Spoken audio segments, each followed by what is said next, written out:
Omubeezi wa minisita avunaanyizibwa ku nsonga z'abakozi n'enkulaakulana y'amakolero wano mu ggwanga Mwesigwa Rukutana webuzibidde ng'asindikiddwa ku alimanda mu kkomera Embalala Kakiika ku misango egy'okugezaako okutta omuntu kusa n'okukola obulumbaganyi.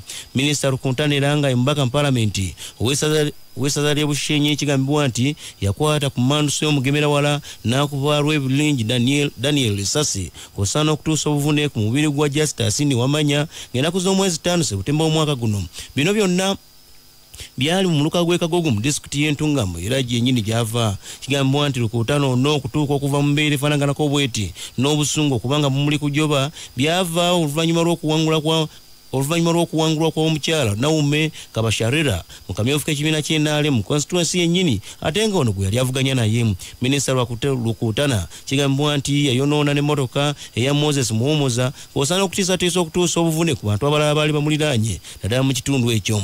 Wabula yeeganye emisango 6 egimuvuddwako mu maaso g'omulamuzi w'eddaala erisooka Nazifa Namayanja era gye bigweredde ng'asindikiddwa ku alimanda wakudda ku lunaku lw'okubiri olwa Ssabbiiti ejja. Rukutana era nga yaliko amyuka saboleza wa gavumenti abaddenga mu kaduukulu ka poliisi okuva ddala ku lunaku olw'omukaaga olwa Ssabbiiti gye twakakuba amabega oluvannyuma lw'okulemerwa okufuna okuteebwa kakalu ka poliisi. Ye munnamateeka Jackson Ntwatwa yavuganyizza mu kamyufu k'ekibiina ky'ennaale mwe nakifumeeyo n'awangulwa addukidde mu kkooti enkulu ng'ayagala yasazeemu akamyufu k'ekibiina ky'ennaale mu ggwanga lyonna olw'okuba nti kano kaakubiddwa mu nnaku z'omwezi ezabadde enkyamu. Ntwatwa yavuganyizza n'enginia Kafeero Sekitoleko agamba nti akamyufu kano kaali kalina okukubibwa ng'ennaku z'omwezi 10 Septemba omwaka guno ku lwokuna lwa Ssabbiiti eno gye tulimu kyokka laba ate kaakubiddwa ng'ennaku z'omwezi 4 Septemba omwaka guno gwennyini era nga kano kaakubiddwa ku lwokutaano lwa Ssabbiiti ewedde. Ntwatwa awaabidde ssentebe w'ekibiina ky'NRM Pulezidenti Yoweri Kaguta Museveni olw'okutwala obuyinza bwa ssentebe w'ebyokulonda mu kibiina kino n'alagira akalulu kano kagibwe ku nnaku z'omwezi ezasooka okulambikibwa kyokka laba ate we kaateereddwa ku nnaku z'omwezi ye z'agamba nti nkyamu. Ntwatwa era agamba nti Pulezidenti Yoweri Kaguta Museveni yamuviiriddeko okuwangulwa mu kamyufu k'ekibiina ky'NRM olw'okuba nti ono yakkiriza n'abantu abatali mu aligista okwenyigira mu kamyufu kano okwetunula Uganda yonna. Ayagala n'akamyufu ku bifo ebiddako gamba nga bali ku mutendera gwa LC ey'okutaano bameeyako n'ebifo ebirala byonna mbu akamyufu kano kayimirizibwa olw'ensonga nti kagenda kubibwa mu bukyamu kubanga ennaku z'omwezi ezaalambikibwa si mwe kagenda okubibwa okusinziira ku roadmap eyayisibwa.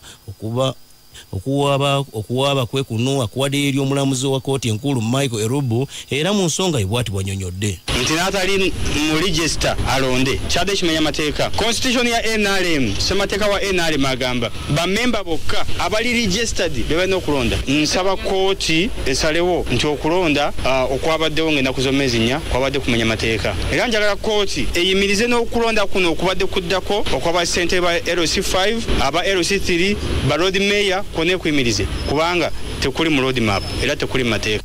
Tubaye tukyali awo ate ne bavaayo akabenja mu Paalamenti nga kano kabaka mu Paalamenti bannakibiina ky'NRM mu lukulwe nga baagala olukiiko olukulembera ekibiina ky'NRM mu ggwanga olw'okuntikulu SEC Central Executive Committee n'akakiiko akavunaanyizibwa ku by'okulonda bayingire mu mivuyo gyonna egyalabikidde mu kulonda mu kibiina ky'NRM mu bitundu by'eggwanga eby'enjawulo mu kamyufu akaakubiddwa ku lwokutaano olwakaggwa. Ssabbiiti gye twakakuba amabega NRM eno yayingidde mu kamyufu kaabwe okwetulula eggwanga lyonna nga balonda abo abanaawakawatira bendera ku bubaka bwa Paalamenti abakyalako n'abo banaagenda obutereevu era nga bino byonna kigambibwa nti byalabikiddemu emivuyo egitagambika bwetula ebitundu by'eggwanga eby'enjawulo mwabaddemu okubba enguziiko n'ebitwa biyitirivu.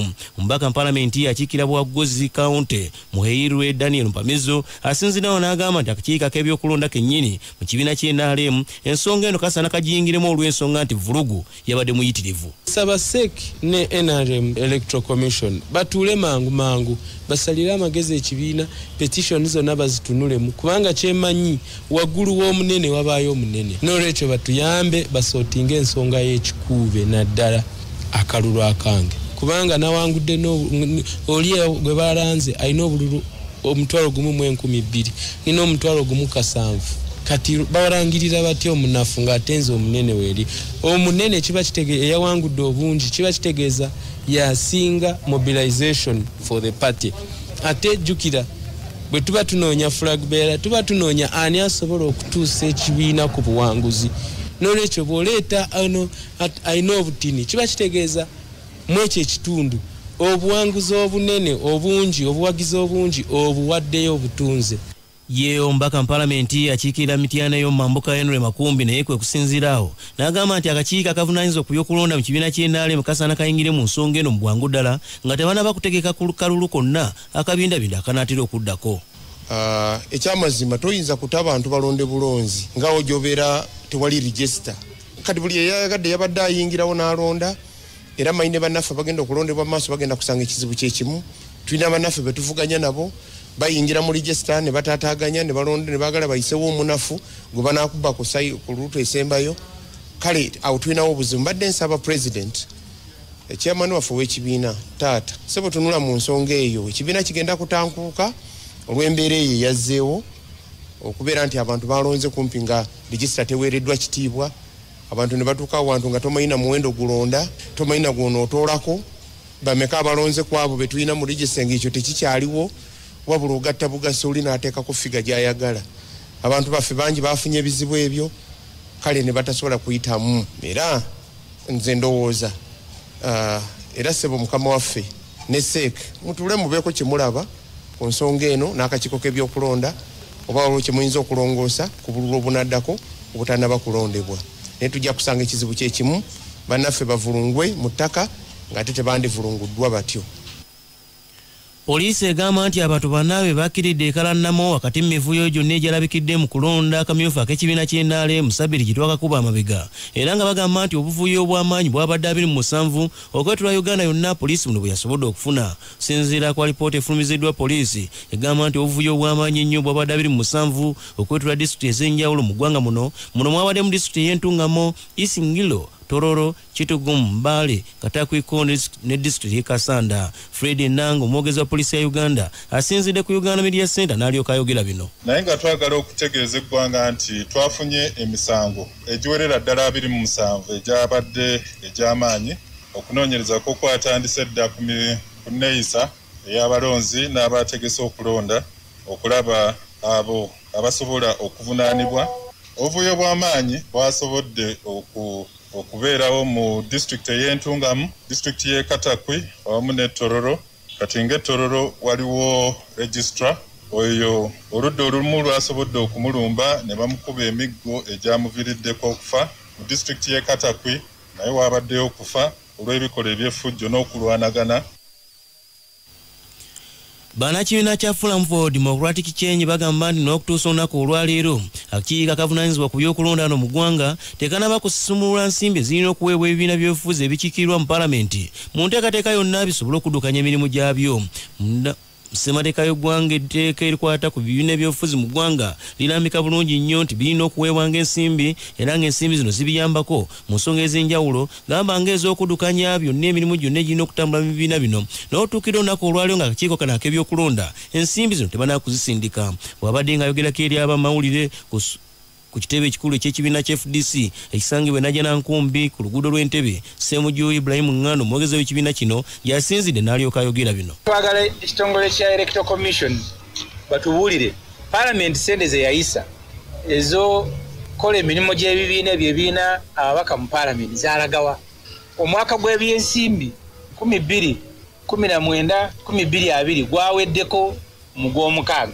Sente baatuwaako za mwaka guli okuva mwaka guno gwatandika 2020 tebatuwanga ku sente naye nga sente zaayisibwa ate nga bamanyi bulungi sente ezo zaateekebwawo n'ebibiina by'obufuzi ne biziteeka mu bajeti zaabyo nga ze zitambuza emirimu wano ku secretariat ne ku branches. Kakati Electoral Commission sente zirembedde nga Parliament yaziyisa. Twagala Justice Byabakama atubuulire sente zaalazeewa. Tuyingidde financial year endala yatandise mu July.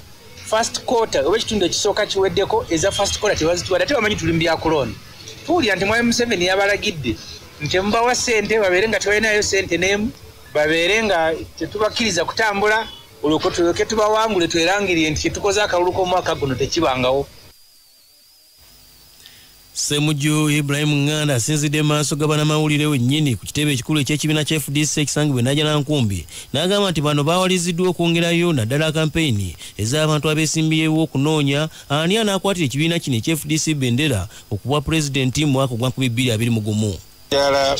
Twala omukisa guno okusooka okubategeeza nti enkuŋŋaana ze twabadde tutegese ez'abeesimbyewo okukwatira FDC bendera ku bwa pulezidenti nga zitandika lwaleero n'emukono twaziyimirizaamu olw'okubanga enneeteekateeka yaffe n'ebyetaagisa enkuŋŋaana ezo genda mu maaso tebyawedde mu kiseera kyetwali tusuubiriramu.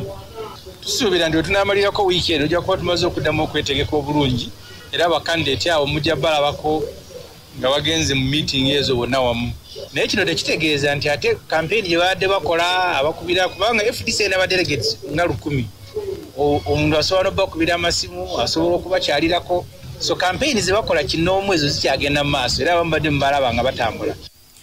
Wabula ayongedde okunyonyola bannakibiina kya FDC okwetolwa Uganda yonna nti enteekateeka z'ab'ekibiina kino tugamba nga ezikwata ku by'okulonda n'enteekateeka zonna endala zino zikyagenderera ddala mu maaso. N'agamba nti n'olukuŋŋaana tabamiruka lwonna nalwo lwakubeerawo ng'ennaku z'omwezi 1 October omwaka guno. Pulogulaamu endala ekwatagana ku kampeyini zino n'okulonda anakwatira FDC bendera zisigadde nga bwe zaali.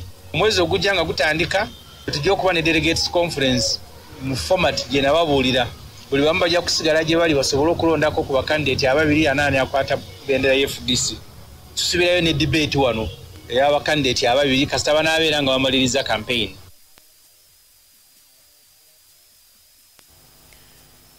Yombaka mu palamenti wa Masindi ombaka omukyalo wa district ya Masindi Jalya Bintu ono agamba nti enteekateeka zonna nga bwe zaatambudde mu kamyufu k'ekibiina ky'NRM tezaatambudde bulungi nnyo ng'agamba nti mwabaddemu ebirumira ebintu bino byabadde biyitirivu nnyo ng'agamba nti mu kaseera kano wasaana wabeewo ekikolebwa. Bintu agamba nti bino byonna byamuviiriddeko n'okufiirwa okukwatira ekibiina kya NRM bendera mu kalulu akabadde olunaku olw'eggulo olw'ensonga muno mwabaddemu okulwanagana enguziiko n'okubba obululu. Tetukyagisemba tuddeyo mu kalulu ka ballot box at least ako naye kano abantu natana up teyabadde nkubanga abantu bali ku bantu bangi nga bajje sente ku bantu bangi kati nga asalamu sijja agenda kuyimirira at least kansigaleka kubanga atiya yalide wonna kati anagenda wa so nabo ne basigale emabega. Omubaka mu palamenti akiikirira Kabula County omukuva mu district erya Ntonde James Kakoza ono yeeganye ebigambibwa nti yeenyigidde mu kamyufu k'ekibiina ky'NRM akabadde ku lunaku olw'omukaaga wabula n'agamba nti ye teyabadde mu kalulu kano ye mwetefuteefu okujja ku ngeri y'obwannamungina mu mwaka gwa 2021. Ono abadde ayogerako ne Sseddume Lugola Simba agamba nti bino byonna ebyalabikidde ku mikutu egy'enjawulo mbu yabadde mu kamyufu k'ekibiina ky'NRM bino byonna byabadde bikyamu. Kyokka nga Radio Simba esobodde okufunako ekiwandiiko nga kino kiraga nti Kakoza ono yeenyigidde mu kamyufu kano era nga yakutte ekifo kya kusatu nga yafunye obululu 1376 era nga yawangulwa Simu Enosi eyafuna obululu 11521. James Kakoza okwogerako ne Radio Simba bino byategeezezza. Luli najja nti okubeera independent anti seesimbyewo constitution erina gwegaana okwesimbawo omuntu okwesimbawo libadde mbere abantu be basalawo waliyo n'aba people power waliyo n'aba DP katugenda mu kwesamba bangi. Wabula asinzidde ku nsonga zonna ezalabikidde mu kamyufu k'ekibiina ky'NRM n'alyoka yeekokkola obulumbaganyo mivuyo n'okulwanagana byonna ebyafumbekedde mu kamyufu ako. Twetaaga okubuuliriza kuba siina information entuufu lwaki obuvuyo bwabaddewo. Saagala kulowooza naye simanyi kyavudde ku ki. Saagala kulowooza naye saagala kusala gwa kawala nga sinawulira gwa kalenzi. Ki ekyaleese ekyo? Kyetaaga kubuulirizaako tufune information entuufu. Buli kitundu kirina embeera yaakyo. Efujjo lyavudde ku ki? Banange mbiraba mu mawulire nti Lukuntana yakubye omuntu ebyo bwe bityo.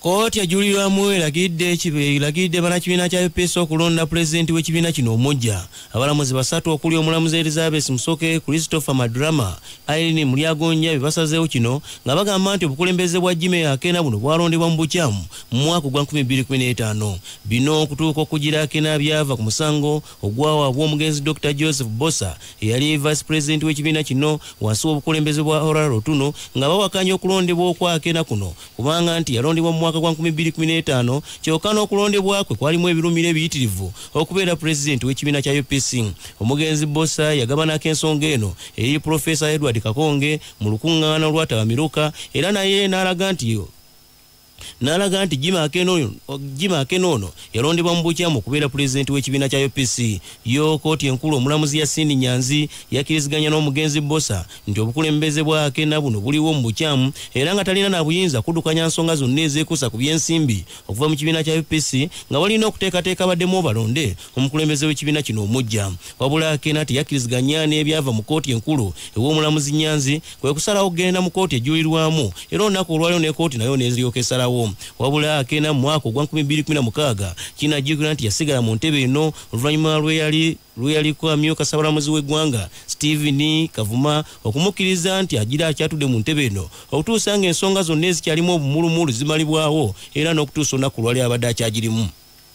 Akena ng'ayita mu pulida we Joseph Kyaze bawakanya ekyasalibwawo kkooti mbu okulondebwa kwa Akena kuno kwali mu bukyamu era ng'olunaku olwaliwo ebiriwo biraga nti Akena ono mu kkooti ejulirwamu gye yaddukira abalamuzi abagitulamu nabo bakkiriziganyiza n'omulamuzi Nyanzi owa kkooti enkulu nti Akena ono yalondebwa mu bukyamu ku bwa pulezidenti bw'ekibiina kya UPC era ekibiina kino kirina okuddamu okuteekateeka okulonda okujja bafune omukulembeze ataano abatwala mu maaso. 16 ze zaakayita ku ssaawa 3 ezakawoza masiga naye kankutuuseeko amawulire agafulumidde mu by'obusuubuzi ko n'ebyenfuna olunaku olwaleero. Abasuubuzi abatunda ebirime ebweru wa Uganda beeraliikirivu ku mulimu gw'obulimi mu ggwanga mu biseera ebijja singa entambula y'ennyonyi tettukizibwa mu ggwanga. Ebibala n'enva endiirwa bye bisinze ennyo okukosebwa ng'enkota y'ettooke esse okuviira ddala ku nnoso omutwalo gumu ze yaliko mu January w'omwaka guno n'etuuka ku nnoso 3000 okuva mu nnimiro ate nga yo ennaanansi yakula neewola kati egula siringi 4 mu nnimiro ate nga mu kibuga Kampala awamu etuuse ne ku nnoso 700. Abamu ku basuubuzi bagamba nti okuggala ensalo za Uganda n'amawanga agagyetoolodde kisibye nnyo omulimu gw'ebyobulimi kubanga ebyamaguzi ebimu gye byatundibwanga nga tebikyasobola kusazibwa nsalo olw'embeera y'amateeka ag'ekirwadde COVID-19. James Kanyije, Chief Executive Officer owa kampuni ya KK Fresh Produce Exporters Limited, annyonnyola nti embeera eno okuggyako nga waliwo ekikolebwa obulimi butuuse okufaafaagana. The export and prices are fallen due to high cost of freight into European Union. The demand has been affected by less movement of products due to transport. We hope it will increase when the airports and all value chain or food chain are reinstated across the world. Ekidyeri ekipya ekiva mu bizinga eby'ebuvuma nga kikolera wakati w'omwalo gw'Ekiyindi ne Kirongo kikendezeza ku muwendo gw'abasaabaze bwe kitwala oluvannyuma lw'okuzuula abasaabaze 2 nga balina ekirwadde COVID-19. Ekidyeri kino kyali kitegekeddwa okusaabazanga abantu 300 n'emmotoka 12 entono era ng'embeera eno weetuukidde kibadde kikola emirundi 2 gyokka olunaku. Kati buli musaabaze anaalinnyanga ekidyeri kino waakusookanga okuwandiikibwa ebimukwatako alyoka akyesogge.